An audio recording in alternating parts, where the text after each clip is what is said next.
EPS 95 ಪಿಂಚಣಿದಾರರ ವೇದಿಕೆಯ ನೇತೃತ್ವದಲ್ಲಿ ಕನಿಷ್ಠ 7500 ಮಾಸಿಕ ಪಿಂಚಣಿ ತುಟ್ಟಿ ಭತ್ಯೆ ಹಾಗೂ ವೈದ್ಯಕೀಯ ಸೌಲಭ್ಯಗಳ ಒದಗಿಕೆಗೆ ಆಗ್ರಹಿಸಿ ಜಿಲ್ಲಾಧಿಕಾರಿ ಕಚೇರಿ ಮುಂದೆ ಪ್ರತಿಭಟನೆ ನಡೆಯಿತು. ಸರ್ದಾರ್ ವಲ್ಲಭಾಯಿ ಪಟೇಲ್ ವೃತ್ತದಿಂದ ಜಿಲ್ಲಾಧಿಕಾರಿ ಕಚೇರಿಯವರೆಗೆ ಮೆರವಣಿಗೆ ನಡೆಸಿ ಮನವಿ ಸಲ್ಲಿಸಲಾಯಿತು. ವೇದಿಕೆ ಅಧ್ಯಕ್ಷ ಚಂದ್ರಶೇಖರ್ ಹಿರೇಮಠ ಅವರು ಸೇವಾ ಅವಧಿಯಲ್ಲಿ 12% ವೇತನ EPSಗೆ ನೀಡಿದರು, ನಿವೃತ್ತಿಯ ನಂತರ ಅಲ್ಪ ಪಿಂಚಣಿ ನೀಡಲಾಗುತ್ತದೆ ಎಂದು ಅಸಮಾಧಾನ ವ್ಯಕ್ತಪಡಿಸಿದರು. ಪ್ರಧಾನಮಂತ್ರಿ ನರೇಂದ್ರ ಮೋದಿ ಹಾಗೂ ಸಂಬಂಧಿತ ಅಧಿಕಾರಿಗಳಿಗೆ ಮನವಿ ಪತ್ರ ನೀಡಲಾಗಿದೆ. ನರೇಂದ್ರ ಮೋದಿಗೆ ಕಾರ್ಮಿಕ ವಿರೋಧಿ ಕೇಂದ್ರ ಸರ್ಕಾರಕ್ಕೆ ಕಾರ್ಮಿಕ ಸಂಘಕ್ಕೆ ಬರ್ಲಿ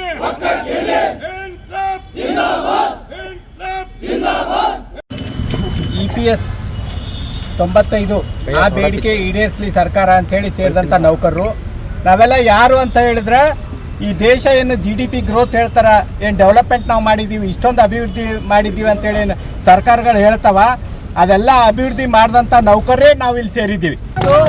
ಇವತ್ತು ನಮ್ಮನ್ನು ಬೀದಿಗೆ ತಳ್ಳಿ ಅವ್ರು ಬರೀ ಘೋಷಣೆ, ನಾವು ದೇಶ ಹಿಂಗೆ ಅಭಿವೃದ್ಧಿ ಮಾಡಿದೀವಿ, ಹಿಂಗೆ ಮಾಡಿದೀವಿ, ನಾವು ಹೆಲಿಕಾಪ್ಟರ್ ಇಷ್ಟು ತಯಾರು ಮಾಡಿದೀವಿ, ಬಾಂಬ್ ಇಷ್ಟು ತಯಾರು ಮಾಡಿದೀವಿ, ಮಿಲಿಟ್ರಿ ಇಷ್ಟು ತಯಾರು ಮಾಡಿದೀವಿ, ಕಂಪ್ನಿಗಳು ಇಷ್ಟು ಮಾಡಿದೀವಿ, ರೋಡ್ ಮಾಡಿದೀವಿ, ಶುಗರ್ ಫ್ಯಾಕ್ಟ್ರಿ ನಡೆಸ್ತೀವಿ, ಸಿಮೆಂಟ್ ಇಂಡಸ್ಟ್ರಿ ನಡೆಸ್ತೀವಿ, ಅದೆಲ್ಲ ನಡೆಸಿ ಮಾಡಿದಂಥ ನೌಕರರು ನಾವು ಅವ್ರು ಬರೀ ನಾಯಕರು, ಅವ್ರು ಬರೀ ಘೋಷಣೆ ಮಾಡ್ತಾ ಇದ್ದಾರೆ. ಇವತ್ತು ನಮಗೆ ಅವ್ರ ವಿರುದ್ಧ ಏನು ದ್ವೇಷ ಅಸಹ್ಯ ಇಲ್ಲ, ಆದರೆ ಯಾರು ಈ ದೇಶ ಕಟ್ಟೋ ಸಲುವಾಗಿ ಶ್ರಮಿಸಿದ್ದಾರೆ ಅಂಥ ನೌಕರ ವರ್ಗಕ್ಕೆ ನೀವು ಬೀದಿಗೆ ತಳ್ಳಿ ನೀವು ಮಜಾ ಉಡಾಯಿಸ್ಬೇಡ್ರಿ. ದಯವಿಟ್ಟು ಆಡಳಿತ ನಡೆಸುವಂಥ ಸರ್ಕಾರಕ್ಕೆ ನನ್ನ ಬೇಡಿಕೆ ಇಷ್ಟೇ.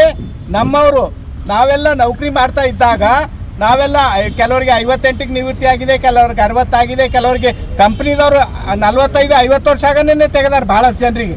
ಆದರೂ ಕೂಡ 10 ವರ್ಷಕ್ಕಿಂತಲೂ ಹೆಚ್ಚಿಗೆ ಸತತವಾಗಿ ಯಾರು ಕೆಲಸ ಮಾಡಿದಾರ ಅವರಿಗೆಲ್ಲ ಈ PF ಕೊಡಬೇಕು, ಮತ್ತು ಅವ್ರಿಗೆ ಪೆನ್ಷನ್ ಕೊಡಬೇಕು, ಈ EPS ಕೊಡಬೇಕು, ಎಂಪ್ಲಾಯ್ಮೆಂಟ್ ಪೆನ್ಷನ್ ಸ್ಕೀಮ್ನಲ್ಲಿ ಕೊಡಬೇಕು ಅಂಥೇಳಿ ಬೇಡಿಕೆ ಇದೆ. ಸರ್ಕಾರವೇ ಘೋಷಣೆ ಮಾಡಿದೆ. ಆದರೆ ಇಲ್ಲಿ ಸೇರಿದಂಥ ಎಲ್ರಿಗೂ 1000ಕ್ಕಿಂತಲೂ ಹೆಚ್ಚಿಗೆ ಪೆನ್ಷನ್ ಯಾರಿಗೂ ಬರ್ತಾ ಇಲ್ಲ. ದಯವಿಟ್ಟು ಕೇಂದ್ರ ಸರ್ಕಾರ ಇದು ಗಮನ ಕೊಟ್ಟು ಕೇಳಬೇಕು. ಯಾರು ಈ ದೇಶ ಕಟ್ಟಿದ್ದಾರೆ ಅವರಿಗೆ 60 ವರ್ಷ ಆದಮೇಲೆ ನೀವು ಪೆನ್ಷನ್ ಅಂತೇಳಿ 1000 ರೂಪಾಯಿ ಕೊಡ್ತೀರಿ ಅಂತ ಹೇಳಿದ್ರೆ ನಿಮಗೆ ನಾಚಿಕೆ ಬರಬೇಕು. 1000 ರೂಪಾಯಿದಲ್ಲಿ ಕುಡಿಯಲು ನೀರು ಕೂಡ ಬರಂಗಿಲ್ಲ, ಮನೆ ಬಾಡಿಗೆ ಕಟ್ಟಕ್ಕಾಗಿಲ್ಲ, ವಿದ್ಯುತ್ ಸೌಕರ್ಯ ಇಲ್ಲ, ಏನಿಲ್ಲ. ಇವತ್ತು ನಮ್ಮ EPS 95 ಏನು ಆ್ಯಕ್ಟ್ ಮಾಡಿದ್ದಾರೆ ಅದ್ರ ಪ್ರಕಾರ ನಮ್ಮ ಬೇಡಿಕೆ ಇಷ್ಟೇ. ನಾವೇನು ಭಾಳ ದೊಡ್ಡ ನಮಗೊಂದೊಂದು ಮನೆ ಕೊಡ್ರಿ, ಒಂದೊಂದು ರೋಡ್ ಕೊಡ್ರಿ, ಒಂದೊಂದು ಮಲ್ಟಿಪ್ಲೆಕ್ಸ್ ಕಾಂಪ್ಲೆಕ್ಸ್ ಕೊಡ್ರಿ, ಬಿಲ್ಡಿಂಗ್ ಕೊಡ್ರಿ ಅಂತ ಕೇಳ್ತಾ ಇಲ್ಲ. ನಾವು ಕೇಳೋದು ಮಿನಿಮಮ್ ನಮ್ಮ ಬದುಕಕ್ಕೆ 7500 ರೂಪಾಯಿ ಬೇಕು. ಆ 7500 ಮಾಸಿಕವಾಗಿ ಕೊಡ್ರಿ, ಪ್ಲಸ್ DA ಎವ್ರಿ ಇಯರ್ ಏನು DA ಹೆಚ್ಚಿಗೆ ಆಗ್ತದ ಆ DA ನಮಗೆ ಕೊಡ್ರಿ. ಮತ್ತು ಇವತ್ತು ವೈದ್ಯಕೀಯ ಭತ್ಯೆ ಏನಾಗಿದೆ, ಇವತ್ತು ಕಾಯಿಲೆಗಳು ನಾವು ಬಂದಾಗ ಆಸ್ಪತ್ರೆಗೆ ಹೋದ್ರೆ 4 ಲಕ್ಷ 5 ಲಕ್ಷ ಬಿಲ್ ಮಾಡ್ತಾರೆ. ಅದು ಕೊಡುವಂಥ ಶಕ್ತಿ ನಮ್ಮ ಹತ್ರ ಎಲ್ಲಿ ಇಲ್ಲ. ಆದ ಕಾರಣ ಮೆಡಿಕಲ್ ಬೆನಿಫಿಟ್ ನಮ್ಗೆ ಕೊಡಬೇಕು. ಇಷ್ಟು ಮೂರೇ ನಮ್ಮ ಪ್ರಮುಖ ಬೇಡಿಕೆ.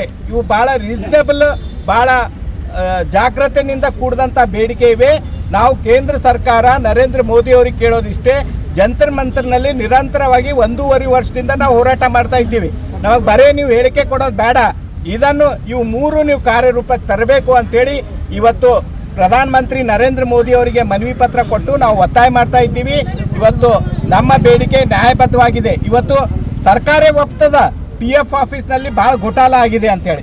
ಭಾಳಷ್ಟು ಜನರು ಒಂದೊಂದು ಕಂಪ್ನಿನಲ್ಲಿ 4 ವರ್ಷ ಕೆಲಸ ಮಾಡಿದ್ದಾರೆ, ಅವ್ರದ್ದು ದುಡ್ಡು ಮುಳುಗ್ಸ್ಯಾರ. ಮತ್ತೊಂದು ಕಂಪ್ನಿ ಸೇರಿದ ಮೇಲೆ ಆ PF ಕಂಟಿನ್ಯೂ ಆಗಿಲ್ಲ, ಆ ದುಡ್ಡೆಲ್ಲ ಅವ್ರ ಹತ್ರನೇ ಬಿದ್ದಿದೆ. ಇಂಥದ್ದು ಲಕ್ಷಾಂತರ ಗಂಟ್ಲೆ ಕೋಟಿ ಗಂಟ್ಲೆ ದುಡ್ಡು ಅವ್ರ ಹತ್ರ ಪೆಂಡಿಂಗ್ ಇದೆ.